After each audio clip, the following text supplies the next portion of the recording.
Ladies and gentlemen, we are officially 1 week away from Sixers training camp. This time next week, they will be in the Bahamas. We will have you covered on all levels, okay? Media day on Monday, training camp the rest of the week, and then we're jumping right into it. We'll be live every game this season again, adding pre- and post-game coverage as well, all of our normal videos, and a couple more surprise announcements coming soon as well. Be sure to stay updated on all the platforms. We're doing some giveaways, a lot of big things coming. Follow us everywhere. In the meantime, though, we're going to have a little convo about the starting power forward debate because Guerschon Yabusele is already making a statement at Sixers practice, and Joel Embiid is finally in the best shape of his career. I know we hear it every year, but this is the actual season, and I'll tell you why. So welcome in to Philly Take with RB, presented by BetUS. Go ahead and do me a favor, hit that subscribe button down below if you do enjoy this coverage. Sixer Nation, let me ask you down in the comments on a scale 1 to 10, 10 being the highest, what is your excitement level for the Sixers season to start, right? The Phillies clinched the playoffs. The Eagles are 2-1, but Sixers faithful is coming back around because it's almost fall and winter, and it's time for the Sixers. And this team has a lot of hype. So give me your thoughts down below. And before we jump into all the news, a shout out to our partner of today's show. Got to let you know that you can go on over to betus.com right now and use the code YouTube150 to get a 150% deposit match bonus on your first deposit up to $2,000 and a 125% bonus on your next two. So go ahead and check out BetUS right now. They have this odd going on. They just updated it actually. And they moved Joel Embiid down to number 4 in the MVP voting. He's tied for number 4 with Giannis Antetokounmpo. Do you agree or disagree? They have Luka number 1, then Nikola Jokic, SGA, and then Giannis and Joel tied for 4th. I think he should be 2nd, maybe 3rd on the list. I would say 2nd. 4th is a little low for me, but Joel is going to have a huge season. And right now you can take his MVP odds, which are great at plus 700 on BetUS. Once again, going over to BetUS, use the code YouTube150. Shout out to them for partnering. And we finally have an announcement that the Sixers are playing the New Zealand Breakers on October 7th. That will be their first preseason game. That was the to be determined one. We didn't know who they were playing. Who are the New Zealand Breakers? I have no clue, but the Sixers are playing them and we're going to stream it. We're going to watch the first action. Maybe the starters will come in for a little bit. Who knows? But it'll be the New Zealand Breakers and then Minnesota, Boston, Atlanta, Brooklyn, and Orlando ahead of the opener on October 23rd against the Bucks. This kind of reminded me of that game a few years ago where I think they were playing a team from China or Japan where Ben Simmons hit that 3 and the crowd was in uproar. I'm guessing the New Zealand Breakers are not that good, but we'll have to see what happens. But I do want to talk about the starting power forward debate. Question, who's it going to be? Well, we got to wait till camp next week. We got to see what they say. My inclination would say Caleb Martin. That's who I think they're going to try to start at power forward. But again, this is not a complete product. It's not a finished team, right? They have the KJ Martin contract. It is lined up $8 million as a trade chip, and they're going to go out and evaluate the market. They're going to try to make a move probably mid-season, probably before the deadline, right? Is that too late? I don't know. They're going to need to rebound the basketball. That is one of their deficiencies that constantly comes up as an issue over the last couple years. And it's why if it were up to me and you get to camp and Yabusele can actually play in the NBA, and what we saw in the Olympics is not just some, blurb. It's not just a little sample size and he can actually play and sustain himself, then I honestly might start Yabusele. It doesn't mean he has to play the most minutes at the position, but having that big rebounder next to Joel Embiid, having a guy who can provide a little bit of defensive versatility, who's physical, right, who can go up against anybody and just give a little more stability next to Joel Embiid, I think would be huge, right? If KJ Martin could take that step, I have no problem with playing KJ Martin. If Caleb Martin can be that guy, I have no problem. Really, it should go to whoever wins the job. Now, the issue with, again, Caleb Martin is that he's only 6'6", maybe 6'7". He's not tall enough to be that consistent rebounder next to Joel Embiid. And if KJ Martin can't do it consistently, then the guy with the most size is Guerschon Yabusele. And I know he's probably got to get into NBA condition, and he hasn't been in the league in 5-6 years. But seeing what we saw in the Olympics, I don't think he's going to have to do as much, and he can more so maximize his role next to Joel Embiid. So I really like Yabusele, and we know his prowess on the offensive side of the ball and just being a high flyer. We know what he did to LeBron. Look at what he did here in Sixers practice. This had to wow the crowd. We only get a 2-second clip, but look at that. Jumps way up. Tobias Harris wouldn't do that.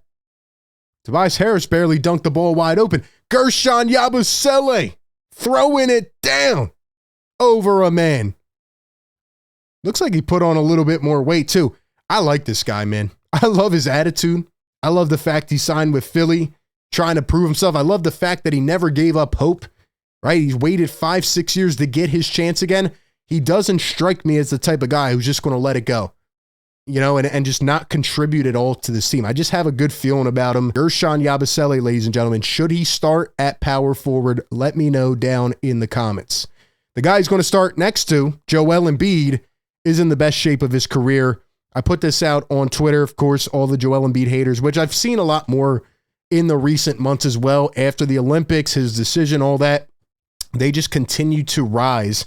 And Joel Embiid is in the best shape of his career. I know we say this every year, and I know people are going to be in the comments already saying, well, didn't he get hurt last year? Doesn't he get hurt every year? Yeah, he does. Why? Because some players are just injury prone. It sucks. It is what it is.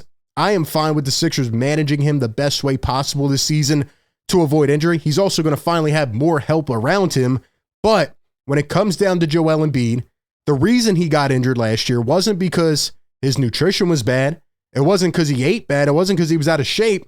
It was just a freak injury, which is usually what happens with Joel Embiid. He's just unlucky, right? We hope and pray that he can stay healthy. But when it comes to how he has improved as a pro, we can go down so many different avenues. But he has really worked. He hired a nutritionist. He started doing different fitness things. Joel Embiid has really worked on his body. Like 4 years ago, 5 years ago, he was genuinely out of shape. The guy couldn't run up the floor without huffing and puffing. And now when you look at him, a 280-pound guy who is essentially playing like a guard from the top of the key and is able to shoot off the dribble, do a bunch of crazy things that we just really have not seen before. I mean, he's in really good shape. Look at him. He looks shredded. He looks slimmed down. Shout out to Arthur, maybe a future Sixers draft pick. Here's a couple more pictures that we can look at. Joel Embiid, he looks shredded, man. He really does. I know it's hard to see. I can't pull that picture up all the way. There you go. Joel Embiid looks to be in good shape, man. Love the smile. He's happy to be here. Signed his contract extension, and he wants to be a Sixer for life. Look at this picture right here. Elton, the ownership, Nurse, Morey. Joel's locked in, man. I'm excited. I think this is the year where Joel can finally do it. Call me crazy. Call me insane. I don't care.